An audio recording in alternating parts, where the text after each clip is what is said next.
Welcome to Life Dance, module number 1. And this module will will give you an introductory overview of why self-defense is important for women. We'll also give you statistics, crime, and the rationale for defending and protecting. We'll also have the need for self-defense requirements, the basics, fundamentals, and cornerstones of female self-defense. Welcome to Life Dance. Following your own common sense is essential. Make wise, informed choices and do not act irresponsibly with yourself and your safety. We often overlook, underestimate, or forget about this one. Many go wrong here. Simply attempt and make it a priority to make safety important and to remember. Plan, prepare, practice, protect yourself at all costs by not making yourself a victim, target, or vulnerable by being alone in isolated places without recourse of action. Bail out, for example, if on a blind date. Ensure that you are doing everything in your power to place yourself in contexts, locations, positions, times where you are surrounded by others and better escape position should your circumstance demand it. If you instinctively feel on edge, not at ease with someone for any reason, typically trust your flight or flight response type instincts. They are very rarely wrong. Walking, jogging, running, biking by yourself, taking roads or routes, shortcuts you're unfamiliar with, walking in the park or walking your dog in the park by yourself with no one knowing where you are, your route, what time you left, what time you should be back. Rather, buddy up than walking or being alone at night.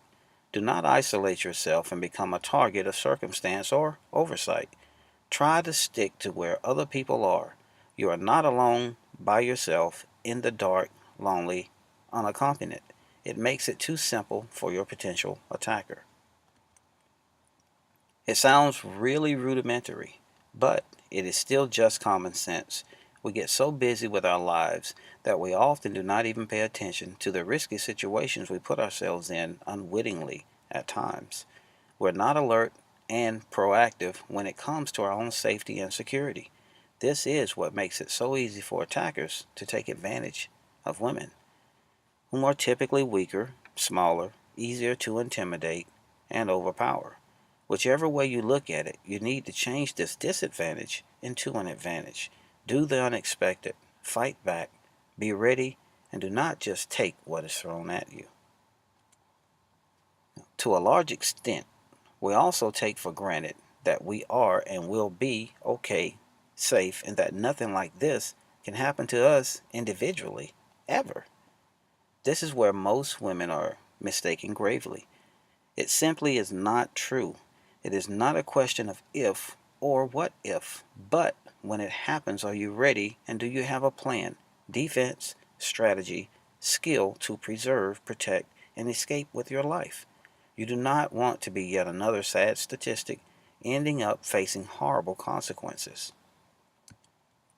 Rather, stay in public, well-lit places, and if life schedules or emergencies have put you out in unfamiliar, dark, isolated, high-risk type areas, do not trust anyone.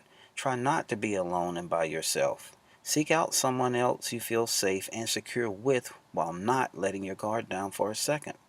Public, open spaces are the best places to be when you're alone. It will be harder to attack you there, where it is visible to others. You can see and hear them coming, threats or attackers approaching, etc.